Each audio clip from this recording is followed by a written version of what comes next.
En janvier 2024, CLA-TV a publié l'émission L'arme alimentaire. Le lien y avait été établi entre les manifestations paysannes de l'époque et l'attaque de l'agenda 2030 du Forum économique mondial contre notre alimentation et ses producteurs, c'est-à-dire nos paysans.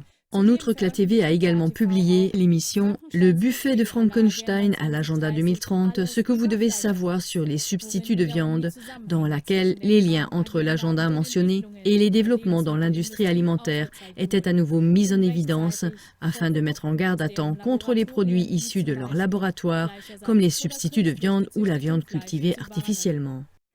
Actuellement, de grands groupes internationaux du secteur de la viande et de l'alimentation investissent beaucoup d'argent dans des start-up et des entreprises pionnières. Des investisseurs comme Bill Gates, Sergey Brin, le milliardaire britannique Richard Branson ou des célébrités hollywoodiennes de renom comme Leonardo DiCaprio continuent d'alimenter l'engouement pour la viande de culture cellulaire prétendue sans animaux. La Chine investit également 300 millions de dollars dans 3 start-up israéliennes. Zupameat, Future Meat Technology et Meat the Future.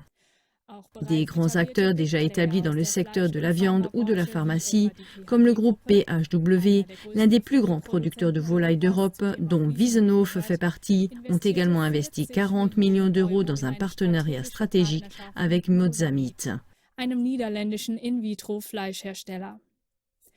En Grande-Bretagne, l'Animal and Plant Agency, le ministre de l'Environnement, de l'Alimentation et de l'Agriculture, a déjà autorisé mi-2024 la viande de poulet Meatly cultivée en laboratoire comme aliment pour animaux. Pour savoir dans quel but l'agenda 2030 est promu avec tant d'insistance, consultez nos 2 émissions toujours d'actualité, L'arme alimentaire et Le buffet de Frankenstein à l'agenda 2030, ce que vous devez savoir d'urgence sur les substituts de viande. Avant ces 2 émissions, nous donnons encore une chose à considérer. Il passerait pour malhonnête celui qui établirait le lien avec les nombreuses maladies animales, comme par exemple la grippe porcine africaine, la fièvre afteuse, la grippe aviaire, la maladie de la vache folle et bien d'autres encore. Car ces annonces d'épidémie ont également mené un nombre excessif d'exploitations agricoles au bord de la faillite, notamment en éliminant préventivement des cheptels entiers.